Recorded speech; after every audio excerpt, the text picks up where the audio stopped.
இந்த கொழுக்கட்டை ஒண்ணுதான் காலை டிஃபனுக்கும் எடுத்துடலாம், ஸ்நாக்ஸுக்கும் கொண்டு போகலாம். டபிள்யூஸ். அது இல்லாம ரொம்ப நல்லதும் கூட. ஆவியில வச்சு வேக வச்சு சாப்பிடணும். அது டேஸ்டும் கூட, உடம்புக்கு ஆரோக்கியமும் கூட. சரியா? நல்லா ஹெல்த்தியாவும் இருக்கும். ஓகே, நம்ம இன்னைக்கு இதுல ஒரு கார கொழுக்கட்டை செய்ய போறோம். அதுக்காக வேண்டி எப்பவும் போலதான் சொன்ன மாதிரி கோரை போட்டு உணர வச்சிருக்கேன். ஒரு கொழுக்கட்டை ரெடி பண்ணியாச்சு. கார கொழுக்கட்டை சைடிஷ் இல்ல, கொழுக்கட்டைக்கு மேக்சிமம் சைடிஷ் வேண்டாம். எந்த கொழுக்கட்டைக்குமே சைடிஷ் வேண்டாம்.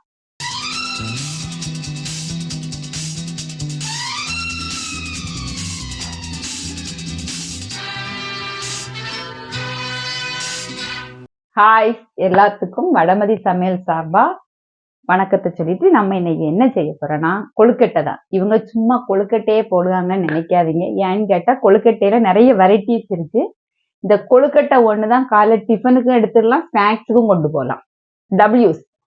அது இல்லாம ரொம்ப நல்லதும் கூட. ஆவியில வச்சு வேக வச்சு சாப்பிடணும். அது டேஸ்டும் கூட, உடம்புக்கு ஆரோக்கியமும் கூட. சரியா? அதனால இன்னைக்கு வந்து நான் என்ன செய்யணும்னா சம்பாரிசி இருக்கு, சிகப்பரிசி, சம்பாரிசி தான். ஆனா சம்பாரிசினாலே சிகப்பு கலர்ல தான் இருக்கும். ஆனா மிந்தியில குண்டு குண்டா இருக்கும்.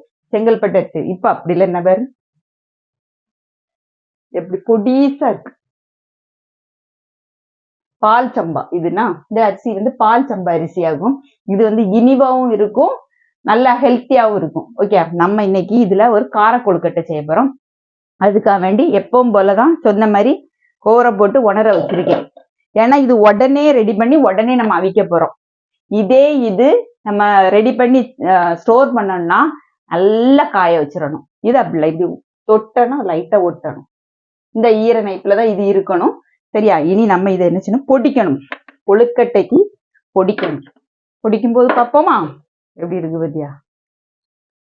இது கூட இது போட்டோம். கரெக்டா இது ஒரு கப் அரிசி, ஒரு உலக்கு, அந்த உலக்குக்கு ஒரு உலக்கு. இந்த மாதிரி ஜார் இருந்துன்னா பொடிக்கிறதுக்கு ஈஸி. புட்டு, இடியாப்பம், ஆப்பம், கொழுக்கட்டை இது வந்து நம்ம உடனே ரெடி பண்ணுவோம். அதனால என்ன செய்யணும்னா வறுக்காண்டாம். சரியா? இந்த கார கொழுக்கட்டை அவிக்க என்னெல்லாம் வேணும்னு பார்ப்போமா? தாளிக்கிறதுக்கு உளுந்து, கடலைப்பருப்பு, தேங்காய், இது போக வத்தல் மிளகு வேணும். எரிப்பு இல்லாம எடுத்துக்கிடணும். சரியா? அதனால ஃபர்ஸ்ட் என்ன செய்யணும், தீஞ்சட்டியை வைப்போம். அதை ஆன் பண்ணி வைப்போமா? இந்த எதுக்குன்னா இருக்கலாம் வத்தல் மிளகு. இந்த வத்தல்ல எரிப்பு இல்லாம போடணும், ரொம்ப உரப்பா போடக்கூடாது. வித்த எடுத்துடணும். அதுக்காக வேண்டி இந்த குண்டு வத்தலும் போடலாம், நீள வத்தல் இருக்குங்களா அதுவும் போடலாம்.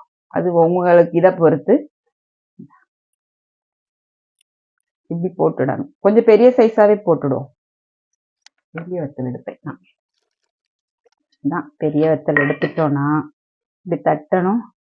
இப்படி நம்ம ரெண்டா பிக்கும் போதே அதுல உருந்துரும். இதா இருக்கலாம், இப்படி உருந்துரும்.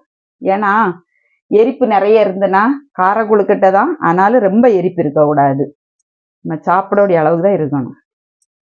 போட்டுட்டு ஃபுல்லா பிச்சு போட்டுட்டு பார்ப்போமா? இதெல்லாம் பெருசா இருக்கு. சரி, நான் வித்து அவ்வளவு எடுத்துட்டேன் பாரு.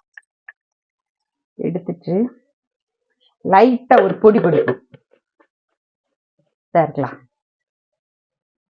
இப்படி எடுக்கணும். சீடு ஒண்ணு அவ்வளவா இல்லாம நம்ம இப்படி பொடிச்சு எடுத்துக்கிடணும்.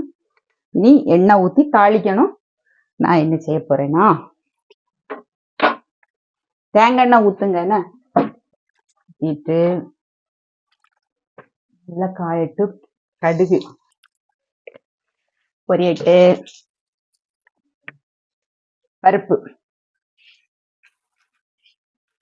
பருப்பெல்லாம் வந்து நான் ஒரு உலக்கு அரிசி போட்டதுனால பருப்பு உளுந்தெல்லாம் நல்லா சவச்சு சாப்பிட பள்ளி இருந்துன்னா நம்ம கொஞ்சம் நிறைய சேர்த்துக்கிடலாம். இல்லைன்னு உண்டு வேணா அளவா சேர்த்தா போதும். இந்த ஸ்பூனுக்கு ஒரு ஸ்பூன். அதுக்கப்புறம் உளுந்து வந்து நல்லதான் சேர்த்துருவோம். எல்லாமே நல்லா பொறுன்னு இருக்கணும். போட்டுட்டு இது கூட தேங்காய்.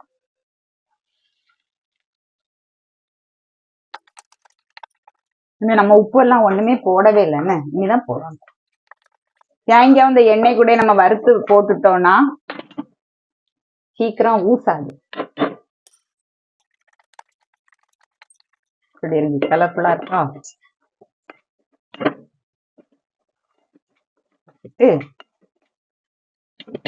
இது ஆறட்டு. அதுக்குள்ள நம்ம என்ன செய்யணும், உப்பு போடணும். போட்டு தண்ணி ஊத்தி வரவணும். கொஞ்சம் மிக்ஸ் பண்ணுவோம். இதுக்கெல்லாம் நிறைய தண்ணி ஊற்றக்கூடாது, தொளிச்சு தொளிச்சு தான் வரவணும். ஏன்னா பச்சை மாவு நான் தொளிக்கணும். நம்ம நடவாசல் தொளிக்கிற மாதிரி தொளிச்சு தொளிச்சு தான் வரவணும். சிரிக்காதீங்கம்மா. இதுக்கு நம்ம சாதா பச்சை தண்ணி ஊத்தி வரவனா போதும். வறுத்தெடுத்த மாவுக்கு வெண்ணி ஊத்தி வரவணும். சரியா? இதுதான் இதுல போட்டுருக்கேன்.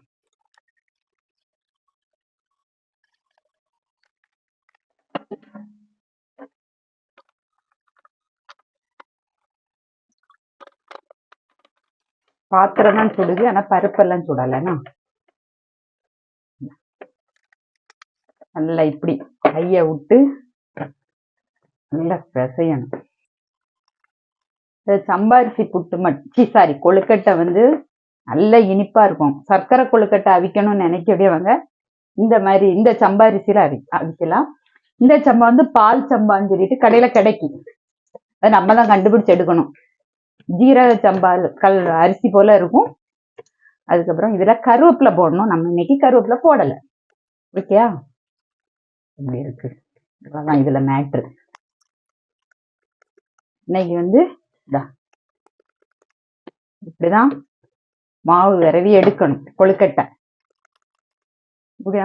பார்க்க ஹார்டா இருந்தாலும் இருக்கும், ஆனா நம்ம கை வச்சா இப்படி இருக்கும். ஓகே, இதை நம்ம இன்னைக்கு பிடி கொழுக்கட்டை தான் அவிக்க போறோம். ஓகே, பிடி கொழுக்கட்டைன்னா என்ன இருக்கா, இப்படி எடுக்கணும். தேங்காய் பெரிய கை இந்த இருக்கா பிடிச்சிட்டு இந்த ஓவல் சைஸ்ல பிடிச்சிட்டு இந்த மாதிரி நம்ம முதல்ல எல்லா கொழுக்கட்டையும் உருட்டி வைப்போம். சரியா? என்ன இருக்கு பாருங்க, நம்ம சூப்பரா ரெடி பண்ணியாச்சு. இதெல்லாம் அரிசி கோர போடக்கூடிய டைம் தான் நமக்கு தேவை. பொடிக்கிறது ஈஸியா பொடிச்சிடலாம், வீட்டிலேயே பொடிச்சிடலாம். 1 கிலோ அரிசினாலும் பொடிக்கலாம். நம்ம மிக்சிலாம் பொடிச்சிடலாம். டக்குன்னு யாரு வந்தாலும் உடனே செய்யணும், இதை மாதிரி செய்யலாம். ஆனா இது நம்ம ஸ்டோர் பண்ணி வைக்கலாம். ஸ்டோர் பண்ணி வச்சா அதுவும் நல்லா தான் இருக்கும்.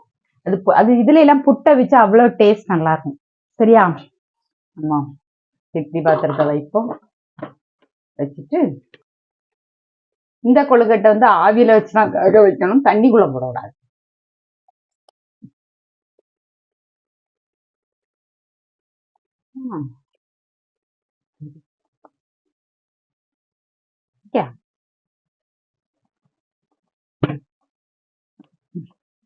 இது வேகிறது கரெக்டா எப்படி ஒரு 10 நிமிஷமாவது ஆகும். ஏன்னா சம்பா அரிசி மத்த அரிசியோட கொஞ்சம் வேகத்துக்கு டைமும் எடுக்கும். ஆனா இது பால் சம்பா அரிசினா வெந்தாலும் நம்ம வெந்துட்டான்னு பார்க்க முடியாது. நம்ம தொப்பி அரிசி புழுங்கல் அரிசி செங்கல்பட்டு அரிசி மாதிரி இல்லை, கொஞ்சம் மாவு பதத்திலே தான் இருக்கும்.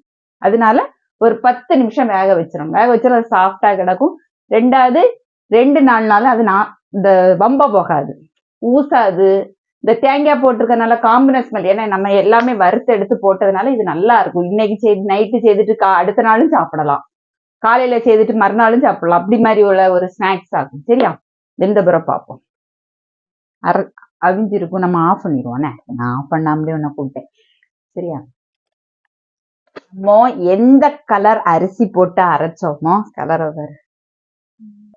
புரிஞ்சுக்கிடணும். இதுதான் என்ன ஒரு ரெசிபினாலும் ஒண்ணு சொல்லி, அன்னைக்கு நம்ம புழுங்கரிசி போட்டோம், கொழுக்கட்டை வெள்ளை வெள்ளை வெள்ளை வெள்ளைன்னு. பச்சரிசி போட்டு, பச்சரிசில புழுங்கரிசி தான், கொழுக்கட்டை வெள்ளை வெள்ளைன்னு இதே நம்ம கொஞ்சம் மஞ்சள் கலர்ந்த ஒரு அரிசி போல போட்டா அந்த கலர்ல வந்துடும். இன்னைக்கு சிகப்பரிசி சம்பா அரிசி, பால் சம்பா அரிசி, சிகப்பரிசின்னு சொல்லலாம், போட்டு அவிச்சோம். நம்ம இங்க பாருங்க, சூப்பரா இருக்கு, சாஃப்டா தான் இருக்கும். ஓகே, நம்ம எடுத்து வச்சுட்டு பாப்போமா? சூப்பரா இங்க பாருங்க, சம்பாரிசி, பால் சம்பாரிசியில ஒரு கொழுக்கட்டை ரெடி பண்ணியாச்சு. கார கொழுக்கட்டை சைடிஷ் இல்ல, கொழுக்கட்டைக்கு மேக்சிமம் சைடிஷ் வேண்டாம். எந்த கொழுக்கட்டையுமே சைடிஷ் வேண்டாம். நம்ம வந்து இது 3வது செய்யணும்னு நினைக்கிறேன். 3வது தான் செய்யுமா இருக்கும், ஞாபகம் இல்ல. ஆனா இதே மாதிரி இன்னும் நிறைய வெரைட்டிஸ் இருக்கு, வரும் அடுத்தடுத்த வீடியோஸ். கண்டிப்பா வடமதி சமையல கொழுக்கட்டை வந்து பெரிய பெஸ்டா வரும். ஏன்னு கேட்டா கொழுக்கட்டை ரெசிபி வந்து கொழுக்கட்டை வந்து மேக்ஸிமம் எல்லாருக்கும் விருப்பப்படும். சும்மா ஸ்நாக்ஸ் போலையும் சாப்பிடலாம், நான் எப்பவும் சொன்ன மாதிரி டிஃபனுக்கும் சாப்பிடலாம், டபுள் யூஸ். சரியா, ஹெல்த்தியும் கூட. அதனால நம்ம நல்ல ஹெல்த்தியான ஆகாரங்களை இந்த வழியில பிள்ளைங்களுக்கு கொடுப்போம். சரியா, செய்து பார்த்துட்டு கமெண்ட் சொன்னா போதும். இன்னொரு வீடியோல சந்திப்போம். பாய்.